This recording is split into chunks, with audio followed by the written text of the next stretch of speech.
नमस्कार. मीट परीक्षेच्या तयारीमध्ये आज आपण एका खूप महत्त्वाच्या अध्यायाबद्दल बोलणार आहोत. जैविक वर्गीकरण. चला हा विषय इतका सोपा करून टाकूया की यातले गुण आपल्या हातून सुटायलाच नकोत. सगळ्यात आधी हे महत्त्वाचं का आहे तर बघा, या एकाच अध्यायातून नीटमध्ये कमीत कमी 2 ते 3 प्रश्न येतात. याचाच अर्थ जर हा चॅप्टर पक्का झाला तर आपण स्पर्धेत खूप पुढे जाऊ शकतो. त्यामुळे याकडे थोडंही दुर्लक्ष करून चालणार नाही. तर मग आपला आजचा रोडमॅप कसा असेल? आपण आधी वर्गीकरणाचा मूळ उद्देश समजून घेऊ, मग 5ही सृष्टींची एकमेकांशी तुलना करू, काही गमतीशीर अपवाद पाहू आणि शेवटी एका क्विक रिव्हिजन शीटनं सगळं पक्का करू. तयार आहात? चला सुरू करूया. चला तर मग थेट मुद्द्यालाच हाल घालूया.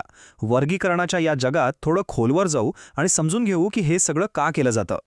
एक कल्पना करा, आपण एका खूप मोठ्या लायब्ररीत गेलोय जिथे हजारो पुस्तकं आहेत, पण ती सगळी अस्ताव्यस्त पडली आहेत. आपल्याला हवं ते पुस्तक सापडेल का? नाही ना. जैविक वर्गीकरण म्हणजे अगदी तसंच आहे. पृथ्वीवरच्या लाखा जीवजंतूंना त्यांच्या गुणधर्मानुसार वेगवेगळ्या गटात ठेवणं, जेणेकरून त्यांचा अभ्यास करणं सोपं होईल. तर ही अशी सुव्यवस्था अचानक तर आली नसेल, बरोबर? चला वर्गीकरणाच्या इतिहासात एक छोटासा प्रवास करूया आणि पाहूया की ही आजची प्रणाली कशी तयार झाली. तुम्हाला ऐकून आश्चर्य वाटेल, पण सुरुवातीला फक्त 2च सृष्टी मानल्या जायच्या, वनस्पती आणि प्राणी. पण जसं जसं आपलं ज्ञान वाढत गेलं तसतसे शास्त्रज्ञांना नवनवीन गट सापडत गेले आणि अखेरीस 1969 मध्ये R.H. व्हिटेकर यांनी प्रसिद्ध पंचसृष्टी आराखडा मांडला, जो आपण आजही वापरतो. आता मात्र नीट लक्ष द्या, कारण हा जो भाग आहे ना, तो परीक्षेच्या दृष्टीने सर्वात जास्त महत्त्वाचा आहे. इथूनच ते प्रश्न तयार होतात जे आपला स्कोर वाढवू किंवा कमी करू शकतात.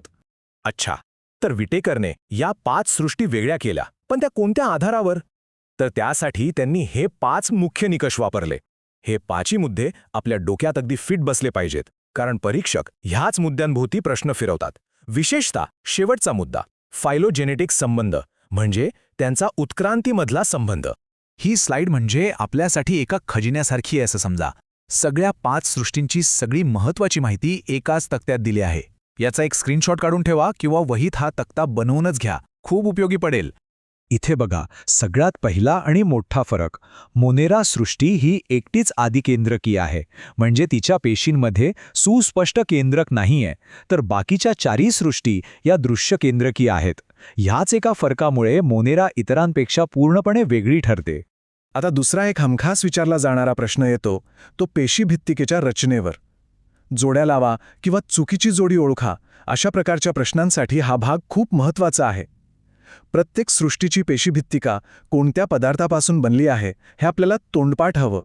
आता बघा, एकाच सृष्टीमध्ये सुद्धा किती विविधता असू शकते. हे आहे मोनेराचं उदाहरण. इथे आपल्याला गोलाकार, दंडाकार, सर्पिलाकार आणि अगदी स्वल्पविरामाच्या आकाराचे जीवाणूसुद्धा पाहायला मिळतात. किती आश्चर्यकारक आहे ना? पण थांबा, असेही काही जीव आहेत जे या 5 पैकी कुठल्याच सृष्टीत बसत नाहीत. मग ते कुठे जातात?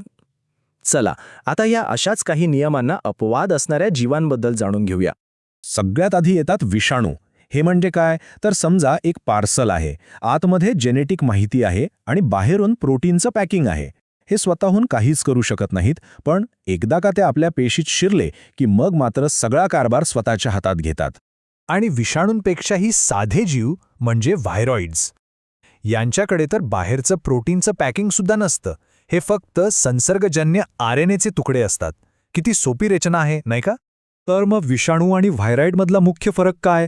तो म्हणजे प्रोटीनचं कवच. विषाणूंना हे कवच असतं, व्हायरॉइड्सना नसतं. हा एक मुद्दा जरी लक्षात ठेवला तरी परीक्षेतील एक प्रश्न सुटू शकतो, त्यामुळे हे विसरू नका. आणि शेवटी लायकेन्स. हे तर एकटे जीव नाहीतच, ही तर एक पार्टनरशिप आहे. शैवाल आणि कवक एकत्र येतात, जिथे शैवाल अन्न बनवतं आणि कवक त्याला आधार आणि पाणी पुरवतं. दोघंही एकमेकांना मदत करत जगतात. चला तर मग, आत्तापर्यंत आपण जे काही शिकलो त्या सगळ्याची एक जलद उजळणी करूया. ही आहे आपली फायनल क्विक शीट, जी परीक्षेच्या आधी एकदा बघायलाच हवी. व्हिटेकरच्या पंचसृष्टी पद्धतीचा एक मोठा फायदा म्हणजे कवकांना न्याय मिळाला. कारण ते वनस्पतींसारखे दिसत असले तरी ते स्वतःचं अन्न स्वतः तयार करत नाहीत आणि त्यांची पेशीभित्तिका कायटीनची बनलेली असते. त्यामुळे त्यांना एक वेगळं स्थान देणं गरजेचंच होतं. तर परीक्षेला जाण्याआधी हे 5 मुद्दे पुन्हा एकदा नक्की तपासा. आदिकेंद्रिकी दृश्यकेंद्रिकी फरक, पेशीभित्तिका, पोषणाच्या पद्धती, विषाणू व्हायरॉइडमधला फरक आणि लायकेनचे सहजीवन यावर प्रश्न येण्याची शक्यता सर्वात जास्त आहे. आणि जाता जाता एक विचार, आपलं विज्ञान, आपलं तंत्रज्ञान रोज पुढे जात आहे. मग आपल्याला वाटतं का की विटेकरची ही पंचसृष्टी प्रणाली कायमस्वरूपी राहील, की भविष्यात आपल्याला 6वी किंवा 7वी सृष्टीसुद्धा अभ्यासाला मिळेल? यावर नक्की विचार करा.